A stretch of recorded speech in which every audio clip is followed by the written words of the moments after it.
Hey guys, welcome to Wrestling Days and welcome to this WWE Smackdown Unseen video where we gather together all the best bits from social media and we gather together some of those exclusive interviews that happen away from the show. These are the things that we don't tend to see on the show, or maybe things that happened on the show but sort of happened in the background.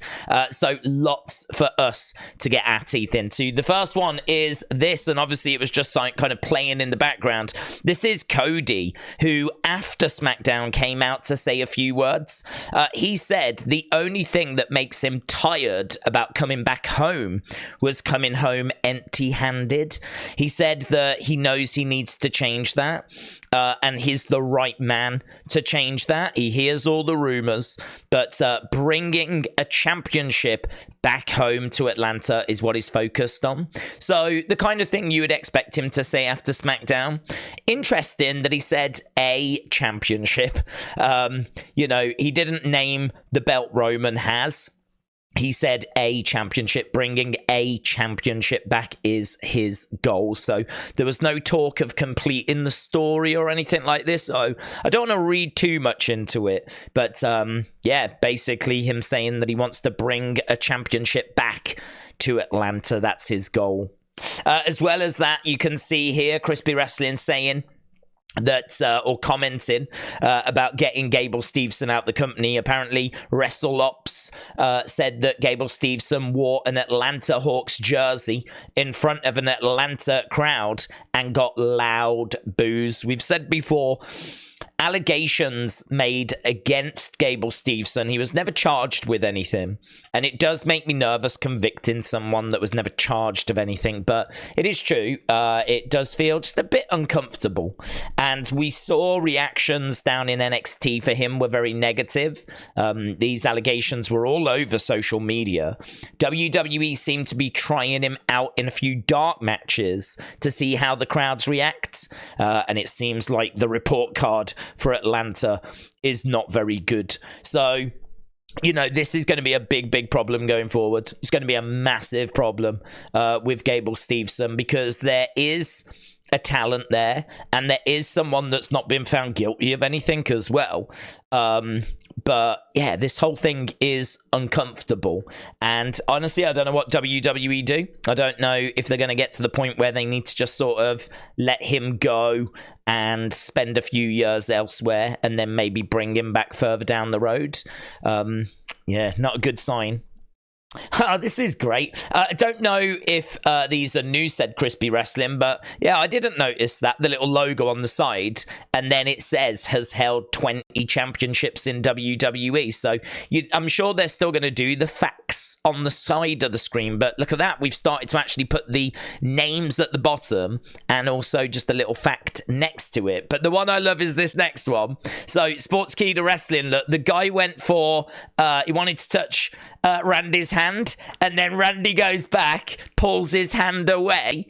So here, look, the guy, will you give me a touch? No, hang on, here you go. Pulls it away, then he actually touches the hand of the guy next to him. So Randy just having a bit of fun there with the fans. Zoink. And then, oh, you can. Bang. Lovely. Lovely. This is how chilled Randy is. Look at him in the background. Just chilled. For me, Randy was the MVP of this segment. He's got to the point where all the others can do all the screaming and the shouting, all the stressing and everything, and he just chills in the background, hits a few RKOs and looks like $1 billion. So Randy Orton living his best life. Fightful saying the Zilla Fatu sign was perfect when Roman's music hit. So there was a sign in the crowd that said about Zilla Fatu. Now, Zilla Fatu is someone that competed at the Reality of Wrestling with Booker T, but apparently there was some sort of difference in vision, difference in agreement way forwards, and he's ended up leaving. So he is now a free agent. He is the son of I believe Umaga was his father. So he is an Anoa'i. He's related to the Usos, Roman, and all that kind of stuff. He has been doing some indie dates. There are some people wondering if he might find his way to NXT. I certainly don't think they're going to bring him into WWE and put him on the main roster. I mean, even when Solo came in, he went to NXT first. But I don't know. Yeah, there was a sign for Zilla Fatu. I think that's how you pronounce it. But there are so many Anoa'i family members out there in wrestling. I mean, this is kind of their family's like a tradition, if you will. This is what they do. It is a wrestling family, so there are so many out there. But yes, I did notice that. It was a good little moment. This wasn't great. This news coming through: Seth Rollins is going to kick off WWE RAW, and I do find it frustrating, people that are adamant that they know how long Seth's going to be out for. There's one doing the rounds, which I think is PW Insider, saying, oh, it's really good news. It's going to be 3 to 4 weeks, maybe 5 to 6, but he'll definitely be back for WrestleMania. It's like, no. A quick Google search tells you that a torn MCL, a partial tear in a meniscus, can be, if severe, up to 12 weeks. Now, what I would say is, definitely the news at the moment doesn't suggest that Seth's going to be out for months and months and months. It's not like he's done and he's out for the next 12 months. We're not expecting that. But I am not in any position to have any degree of confidence to say that Seth is going to make WrestleMania. I think he could. I'm not saying he won't. But I'm certainly not sitting here saying, no, he's good, he's fine, everything's great. And I don't see how PW Insider can do that either, because they don't have any more information than what has done the rounds. We know, and you can look for it yourself. Go online, look for it yourself. You don't even need to rely on others. You can Google search it, a torn partial tear to a meniscus and a torn MCL. Google search it, you will find your own answers. I did it, and there are varying degrees, but the one that I saw that said if it was moderate to severe was up to 12 weeks. That would rule him out of WrestleMania. So it's frustrating that people are just so adamant about this. I don't see how you can be. And now we've got news that Seth is actually going to kick off Raw to address his future. I think regardless, they should take it off him. I think the opportunity to take the belt from Seth without Seth losing it is quite a good opportunity.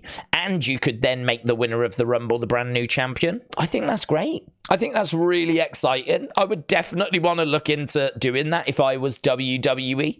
So, yeah, I sort of hope it goes that way. The winner of the Rumble becomes the new World Heavyweight Champion. But we're going to have to wait and see. Is he going to come out and say that he's out for 4 to 6 weeks, which he could do?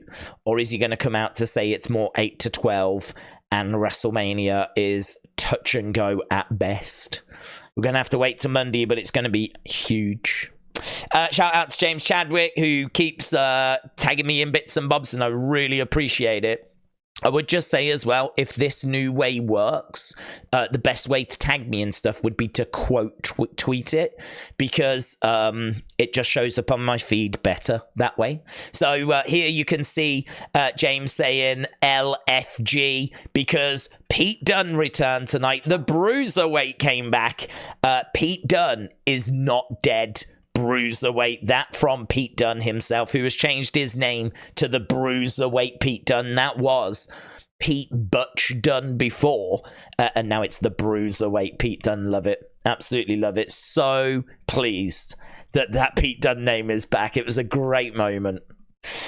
Then we got this as well, which is brilliant. Bayley repping that Rhea Ripley merch, and you can see Sports Keeda pointing out she's even got a little face tattoo as well, which is brilliant. So Bayley wearing that mommy Rhea Ripley merch, and actually Bayley would go on to let us know why.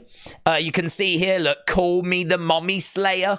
I'm coming for you, Rhea Ripley, showing off the RR on her cheek, which is brilliant. Again, maybe a little thing that might have slipped by, but I love that. I think that's really great. Here we've got an exclusive interview with Carlito. He is just saying that he had a lot of respect for Escobar, but now calls him a traitor. Says that he's forgot the meaning of loyalty, and he is very much looking forward to facing him next week. So Carlito coming for Escobar, and I think a singles match next week. Escobar was not bothered at all. He responded by talking about the LWO, talking about how they are nothing without him.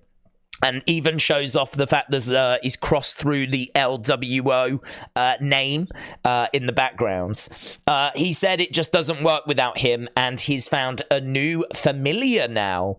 Now, it's a little bit confusing what this new familiar is actually called, because here you can see they're referred to as Legado del Fantasma, and actually it's on their entrance and it's on their graphic. But online, he referred to them as Legado World Order, and so a lot of people are under the impression that was the new name, Legado World Order, but on SmackDown they called them Legado del Fantasma.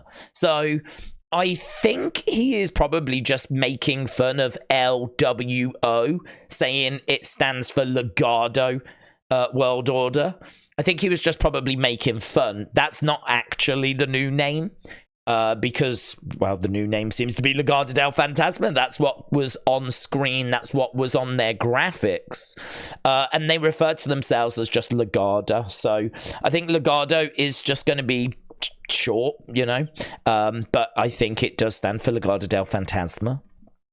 Trick Williams as well. This is interesting. Trick Williams said, just say the word, I've got your back. The reason I've included this is because I am wondering if we're going to get Trick and Carmelo taking on Grayson and Theory at some point in the near future on SmackDown. Trick Williams is so over in NXT that Trick and Melo against Theory and Grayson would make a lot of sense. So that really caught my eye. Just say the words, I've got your back. James again, look, tagging me the correct way, quote tweet him here, saying R-Truth says his recent injury almost led him to have his leg amputated due to a hole in his knee from a serious infection. This coming courtesy of Wrestling News. So really pleased to see that he is not only back, but back to full health. It seems like he's had a horrific time away. So welcome back, R-Truth. Absolutely the MVP of 2024 so far. I think that's undeniable. James again correctly tagging me and stuff. Here you can see the episodes planned for Dark Side of the Ring. Dark Side, brilliant. I think a lot of people really enjoy it, and there's some great topics here. Brutus Beefcake, I'm guessing that's going to focus on like his parasailing accident, which is going to be really interesting. Kurt Angle, we know that he's had a lot of struggles with addictions and different things. Harley Race, Chris Adams, Sandman, Buff Bagwell, and Black Saturday. This should be a really interesting lineup. I think these are some really great topics, so I'm really looking forward to this. I don't actually know when it starts, but at least we've got insight as to what topics we're going to be tackling. But of course, they've tackled a lot of major stories already on the 4 previous seasons. So if you've not seen any Dark Side or only a little bit of Dark Side, I would say go and search it out, because they really do wrestle with some of those big dark topics in wrestling history, which we enjoy watching. It's been a very successful series. I wanted to include this. I don't think there's anything in this, but I thought it was interesting. There's just someone pointing out here the glove on Paul Ellering looks very similar to the glove from The Fiend. Again, I don't think there's anything in it. I wanted to include it because I know some will find it interesting. I also think a lot of that Karrion Kross vignette felt very Bray-esque. So the fact that there's a glove in there that feels quite Bray-esque as well, again, just wanted to include it. Simon, the WWE fan. Then we've got this. So the New Day are going to be on the Drew Barrymore show apparently on Monday, January 22nd, filmed. Looks like they had a great time. So Kofi, Xavier, Big E being there as well. So that looks like a lot of fun. And then the final thing is this, look, Bret Hart. So Bret Hart, it was a cold day outside, but it warmed my heart to visit the winners of Amazon's Gift Mania contest and hand deliver the items they won from their Amazon gift list. He was calling himself the Gift Man, Bret the Gift Man Hart. So here is Bret Hart delivering Amazon packages to all these people. So many were like, can you put me in a headlock? Which I would do as well. Can you put me in a headlock? So here he is just posing away. I mean, the jacket looks great. I'm not sure how I feel about the high-vis part of it, though. Yeah, so great to see Bret Hart out there doing bits and bobs. I don't believe this was connected with WWE. I'm not sure, actually. But, yeah, he walks off and he's like, what a day. What a day. So there we go. That was the unseen stuff for this week's SmackDown. Obviously, the big news is Seth. And as we said, we don't quite know where that's going. Raw is going to be unmissable. So cannot wait for that. To be honest, I'm hoping he is going to vacate the title. I really like Seth, but man, could you imagine if the winner of the Rumble becomes the new World Heavyweight Champion? That would be insane. That would be so much fun. We are doing UFC this weekend. And then, of course, we will be back with Raw on Monday with our watch-along. Come and join us. Come and share your thoughts. Let's find out what Seth's got to say. And, wow, the road to WrestleMania is well underway. And the Royal Rumble is just round the corner. Thanks for watching. Bye for now.